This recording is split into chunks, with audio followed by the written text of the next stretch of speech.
ईश्वर। और हमने देखा है कि चाहे सोशल मीडिया हो, चाहे आपके सामने भी इस वक्त लाखों की तादाद में यकीनन जिस तरह का शोरगुल आ रहा है हम समझ सकते हैं। देश के अलग अलग हिस्सों में भी हमने देखा है कि आपको चाहने वाले मानने वाले हैं कितनी बड़ी तादाद में हैं। लेकिन वही जब धीरेन्द्र शास्त्री महाकुंभ में हुई भगदड़ को लेकर बयान देते हैं कि उनको मोक्ष की प्राप्ति हुई, तो आपकी बहुत आलोचना भी होती है। इस तरह का बयान आपने क्यों दिया? देखिए, उस बयान को ठीक उल्टे तरीके से ले लिया हमने। प्रारंभ का पूरा बयान तो सुना नहीं किसी ने। प्रारंभ में भी हमने कहा बहुत दुख है। उसके वो जो कार्यक्रम रखा था वो श्रद्धांजलि समारोह ही रखा था।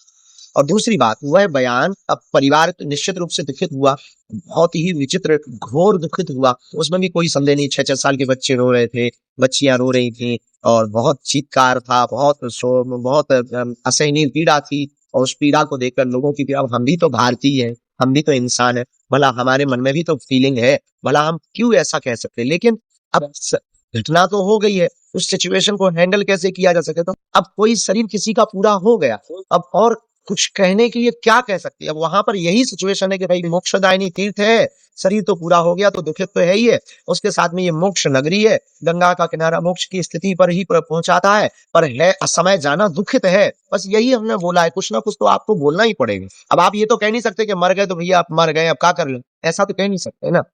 नहीं, लोगों को लग रहा है ना कि आपने सरकार की या प्रशासन की, पुलिस की आलोचना नहीं की और फिर मोक्ष वाला बयान दे दिया, क्योंकि वहां पर भगदड़ अगर मची तो फिर वो प्रशासन की नाकामी थी। नहीं। किसी को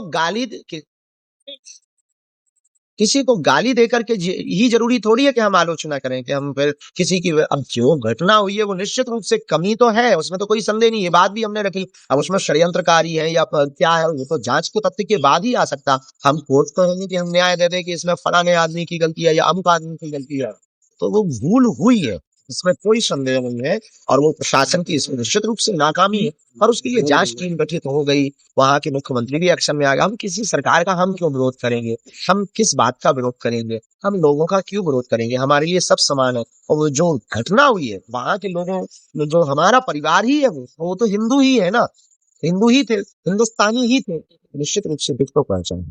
बाबा बागेश्वर जी, शंकराचार्य अविमुक्तेश्वरानंद सरस्वती की ओर से कहा गया है कि आपका भी मोक्ष करा दें, अगर वो तैयार हो तो हम धक्का मारकर उनका भी मोक्ष कराने को तैयार हैं। शंकराचार्य हैं अविमुक्तेश्वरानंद, उनकी ओर से ये बयान दिया गया है आपके संदर्भ में।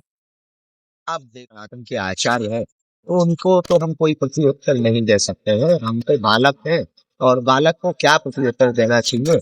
और वो तो, हम तो बालक हैं, वो तो महापुरुष है, उनको हम क्या प्रत्युत्तर देंगे। हमारा उत्तर देना और हमारे लिए बहुत उचित नहीं होगा। उनकी जो भी वाणी निकल रही है, तो महापुरुष के अपने अपने विचार होते हैं, जिसकी जैसी विचारधारा हो वो उस भाव से ही प्रस्तुतिकरण रखते हैं। हमारे भाव को वो समझ नहीं पाए होंगे, हमें लगता है। कभी कोई मरने वालों की निंदा करेगा, कभी कोई मरने वालों पर आलोचना करेगा, कभी कोई 100 पर 100 की निंदा करेगा, 100 की आलोचना करेगा। इतना तो छोटा मोटा विवेक हम भी रखते हैं।